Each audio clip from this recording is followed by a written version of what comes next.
So, just in case you guys are not aware, alright, Ushio to Tora has had 2 anime adaptations. One being I believe it was about 6 to 8 episode OVA that covered some of its more pristine storylines, and never alluding to a much larger plot.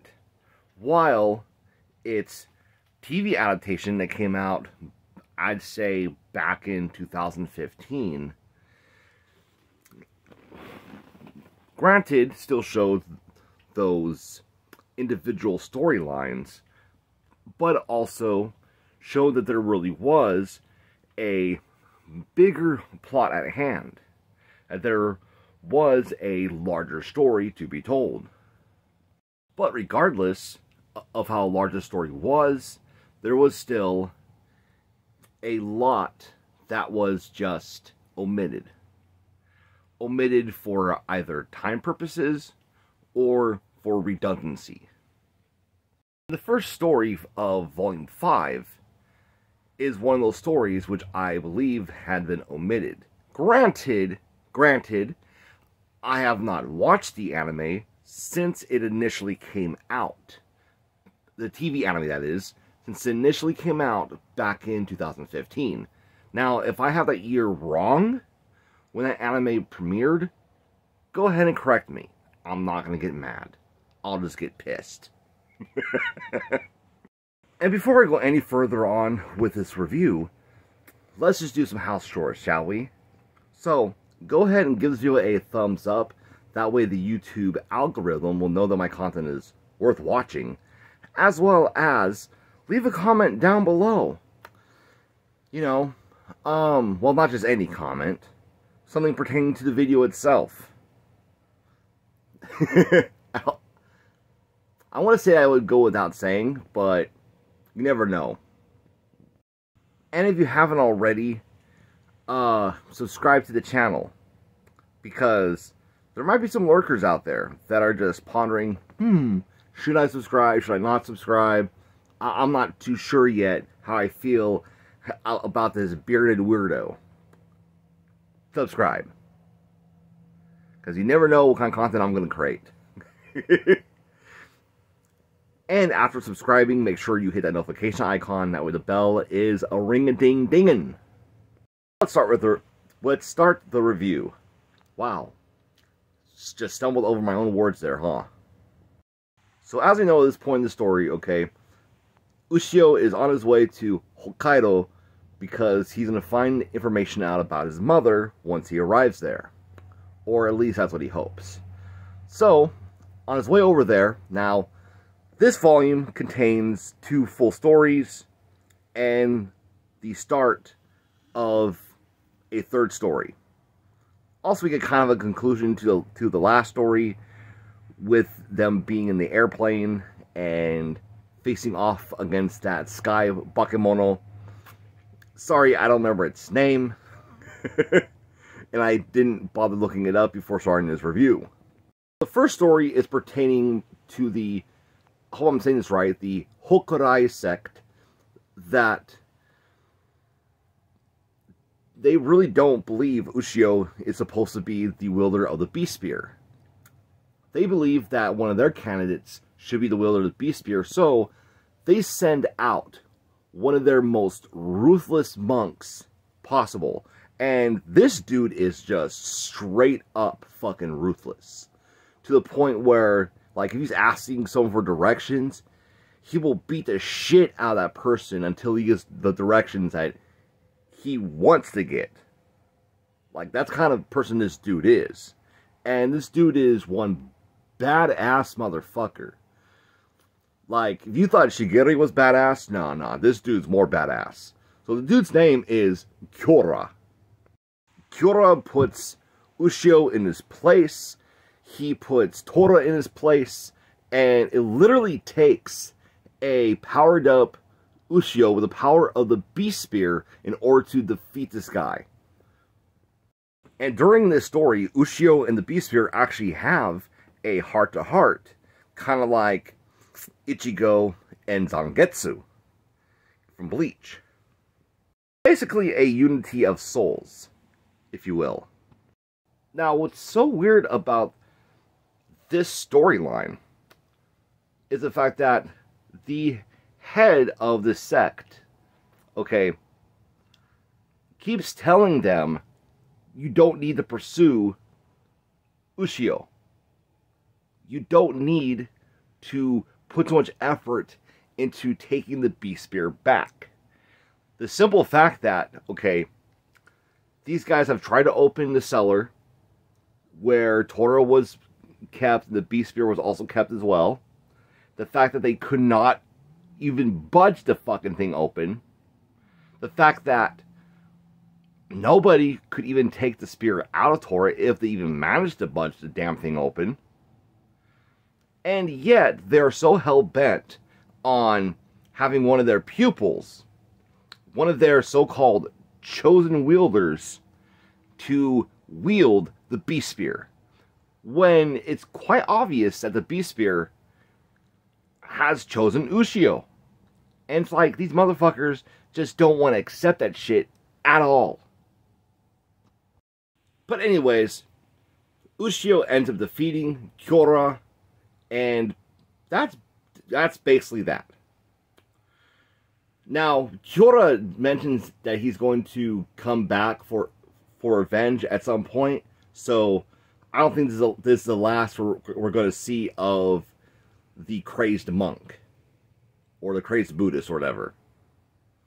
Now, on to the second story, which I thought was much better than the whole evil monk thing. Granted, that actually did push the plot of the more major plot forward, you know, with the Beast Spear and the foreshadowing of Hakumen no Mono. So that's the good thing about that plot line. Now we're back to more like individual stories. So the first one, the second story involves 3 siblings, and each one of them are yokai called I'm probably butchering this, called Kamaitachi, or the Wind Weasel. And basically these 3, their whole job is this. One trips up a person, other one kind of cuts them. Not deep cut, just a very slight cut, other one heals them. The reason why they do this, I really don't know. But my speculation is that for people to, mind where they're going, or mind where they're at. But of course, civilization, humans, if there's a plot of land that we can build shit on, we're going to build shit on it. And this pisses off one of the 3, who turns into a blood-raving lunatic, killing everybody, anybody on sight. But at the end of the day, finds out that, humans are not all bad. Kind of like how all yokai are not all bad either. There are good and bad individuals within the confines of both races. And yeah, I'm going to say yokai is a race. Kind of like how humans are a race as well. Now, what was really particular about this was that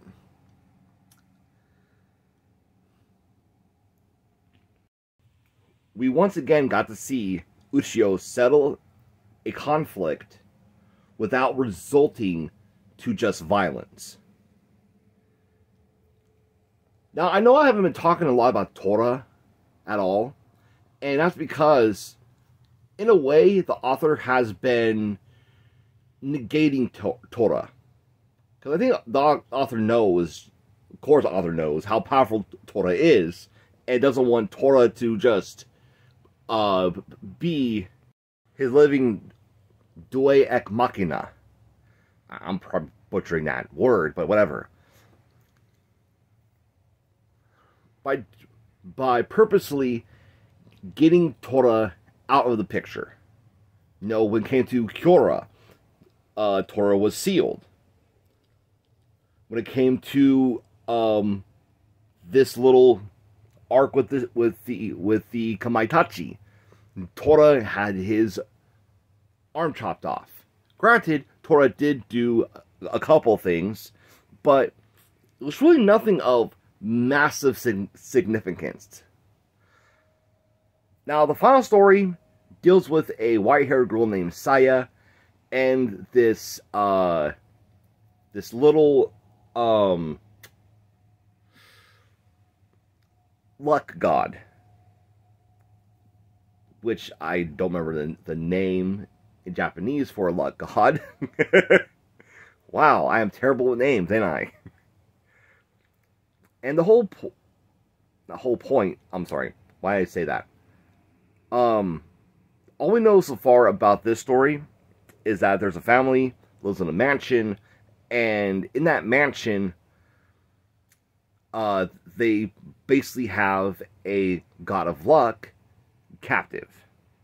They're keeping it captive because they're afraid that...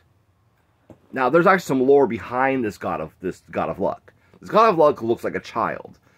And once it appears in your house, you will have wealth and health and all that good shit.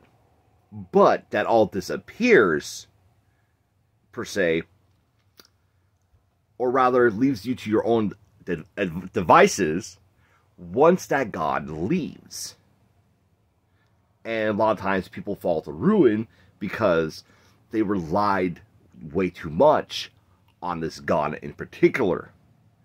But these selfish motherfuckers want to keep this god staying in their mansion.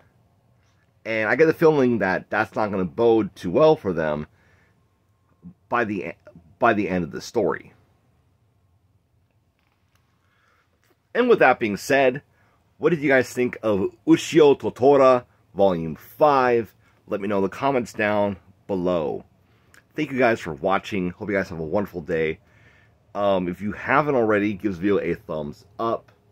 That way the YouTube algorithm will know that my content is worth watching. As well as subscribing to the channel. Hit that notification icon. It looks like a bell. Make sure that bell is a ring-a-ding-dingin'.